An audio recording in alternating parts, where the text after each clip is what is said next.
नमस्कार दोस्तों, नमः शिवाय। जीवन ज्योति चैनल में आप सभी का हार्दिक स्वागत करती हूँ। दोस्तों, यदि आप मेरे चैनल पर नए हैं तो प्लीज़ मेरे चैनल को लाइक, शेयर और सब्सक्राइब जरूर कीजिएगा। मेरा वीडियो यदि अच्छा लगता है तो कमेंट के माध्यम से मुझे जरूर बताइएगा कि आपको मेरा वीडियो कैसा लगा। बढ़ती हूँ अपने विषय पर। दोस्तों, आप सभी को सावन माह की हार्दिक शुभकामना। सावन माह शुरू हो चुका है। इस महीने में हम सभी भगवान भोलेनाथ, माँ पार्वती जी का आशीर्वाद लेते हैं और तरह तरह से उन्हें प्रसन्न करने का प्रयास करते हैं। अपने श्रद्धा और अपनी भक्ति के अनुसार उनका पूजन अर्चन जप करते हैं। हम सभी भक्तजन भगवान भोलेनाथ आप सभी की मनोकामना को पूर्ण करें। दोस्तों, आज मैंने सोचा कि बात करती हूँ कि भगवान भोलेनाथ जी किस वस्तु से प्रसन्न होते हैं और क्या ऐसा है कि कौन कौन सी ऐसी वस्तुएं हैं जो वर्जित हैं, जो उनको नहीं अर्पित की जाती हैं। वैसे तो श्रद्धा भक्ति से उन्हें एक लोटा जल भी अर्पित कर दिया जाए तो वो प्रसन्न हो जाते हैं, लेकिन कुछ चीजें बताई गई हैं, कुछ वस्तुएं बताई गई हैं शास्त्रों में कि जो उन्हें नहीं अर्पित की जाती हैं। तो आइए जान लेते हैं शिव जी को क्या न चढ़ाएं, क्या अर्पित ना करें। दोस्तों, सबसे पहली बात तो शिव जी को हल्दी नहीं चढ़ानी चाहिए। शास्त्रों में वर्णित है कि उनको हल्दी नहीं चढ़ानी चाहिए। लाल चंदन, लाल सिंदूर भगवान भोलेनाथ जी को अर्पित नहीं करना चाहिए, वो सिर्फ माता पार्वती जी को अर्पित करना चाहिए। और मेहंदी, नारियल का पानी, नारियल के विषय में मेहंदी उनको अर्पित नहीं, कि जैसे श्रृंगार के सामग्री में माँ पार्वती जी को मेहंदी और सिंदूर ये सारी चीजें अर्पित करते हैं। तो ऐसा हो सकता है कि कुछ भक्तजन ये समझे कि मेहंदी हम माता पार्वती जी को श्रृंगार का सामग्री अर्पित कर रहे हैं तो भोलेनाथ जी को भी करें, तो उन्हें मेहंदी और सिंदूर अर्पित ना करें। नारियल के विषय में जहां तक बात है कि आप जो नारियल का पानी होता है उससे भगवान भोलेनाथ जी का अभिषेक नहीं किया जाता है, लेकिन आप खड़ा नारियल उनको चढ़ा सकते हैं, अर्पित कर सकते हैं। टूटा हुआ नारियल भगवान भोलेनाथ जी को नहीं चढ़ाया जाता है। दोस्तों, इस बात का आप ध्यान रखिएगा। पूरा खड़ा नारियल आप चढ़ा सकते हैं, उसका पानी निकालकर आप उनको नहीं चढ़ा सकते हैं, और नारियल तोड़कर भी भगवान भोलेनाथ जी को नहीं चढ़ाया जाता है। दोस्तों, अब बात आती है कि और क्या ना चढ़ाएं। शंख से जल, जो शंख होता है उसमें उसका जो जल, उसमें जल भरकर या उसका जल जो होता है वो भगवान भोलेनाथ जी को नहीं चढ़ाया जाता है, वर्जित है।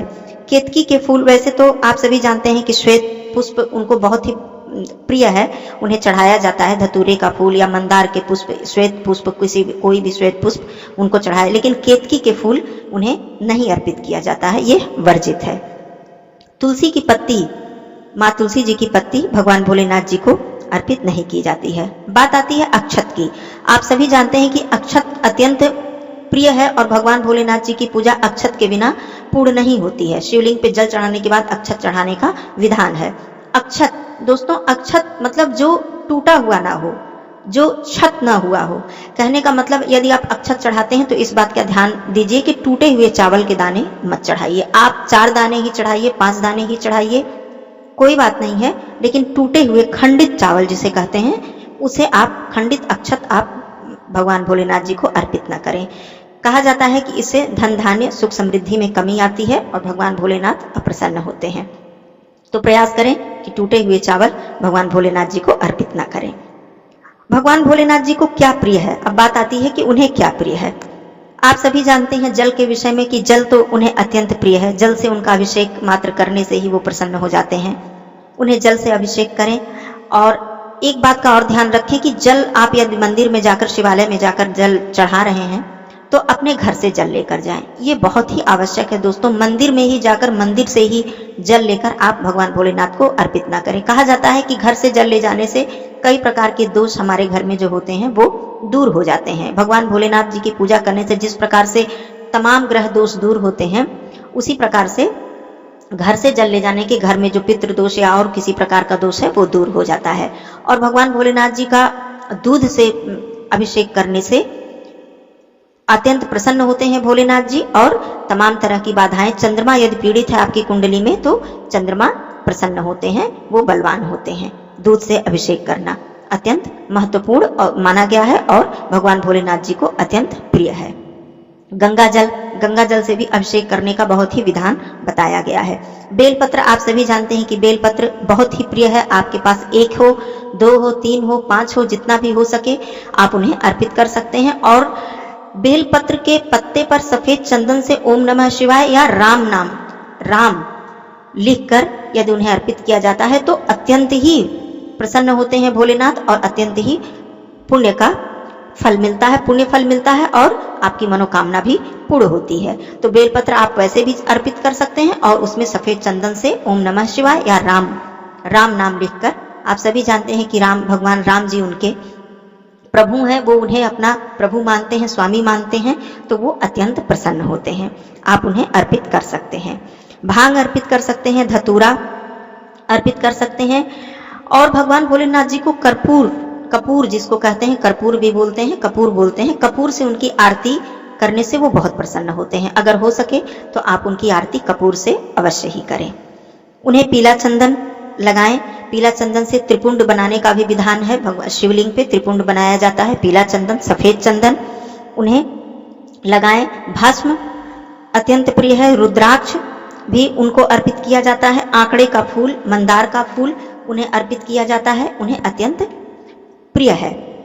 और भगवान भोलेनाथ जी को अभिषेक करने के बाद अबीर, गुलाल, काला तिल भी आप अर्पित कर सकती हैं, इससे भी भगवान भोलेनाथ प्रसन्न होते हैं। शमी का पत्र, जो शमी का पत्ता होता है, शमी पत्र बोलते हैं या शमी का पत्ता, भगवान भोलेनाथ जी को जिस प्रकार बेलपत्र का बहुत ही अधिक महत्व है, उसी प्रकार शमी पत्र का भी बहुत अधिक महत्व है। तो आप भगवान भोलेनाथ जी को एक भी शमी का पत्ता यदि अर्पित किया जाए तो बताया जाता है कि तमाम पाप हमारे नष्ट हो जाते हैं, तमाम कष्ट जो बाधाएं हैं वो दूर हो जाती है शमी पत्र को अर्पित करने से। और दोस्तों, किस मंत्र का जप करके भगवान भोलेनाथ जी को, वैसे तो बहुत सारे मंत्र हैं, आप महामृत्युंजय मंत्र का भी जप कर सकते हैं, गायत्री मंत्र का भी जप कर सकते हैं, ओम नमः शिवाय, स्त्रियां नमः शिवाय, जो कि मैंने पहले भी बताया अपने वीडियो में, पुरुष ओम नमः शिवाय और स्त्रियां नमः शिवाय का जप करते हुए उन्हें जलाभिषेक उनका कर सकती हैं। तो इस प्रकार भगवान भोलेनाथ जी को आप सावन माह में या हमेशा ही हर माह में हर दिन आप उन्हें प्रसन्न कर सकते हैं। माँ पार्वती जी को सबसे ज्यादा लाल पुष्प और सिंदूर, रोली और श्रृंगार का सामान उन्हें अर्पित, क्योंकि माँ भगवती को सौभाग्य की देवी कहा जाता है। वो अखंड सौभाग्य का वरदान हमें देती हैं, सुख समृद्धि देती हैं, हमारा संतान सुहाग बना रहे इस प्रकार का आशीर्वाद देती हैं माँ भगवती।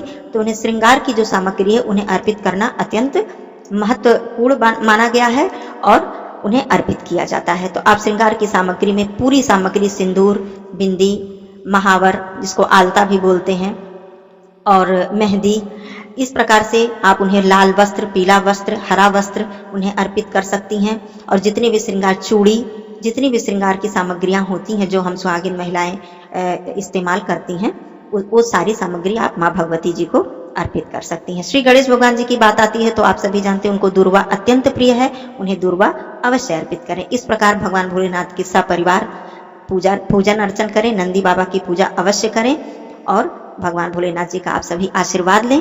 तो मुझे लगता है, आशा करती हूँ दोस्तों कि आप सभी को ये जानकारी अच्छी लगी होगी, आपने इससे कुछ सीखा होगा। तो इस प्रकार आप, यदि मेरा वीडियो आपको अच्छा लगा हो तो कमेंट बॉक्स में मुझे जरूर बताइएगा। फिर मिलती हूँ अगले वीडियो में एक नए विषय के साथ। तब तक के लिए धन्यवाद दोस्तों। नमः शिवाय। सावन माह की शुभकामनाएं।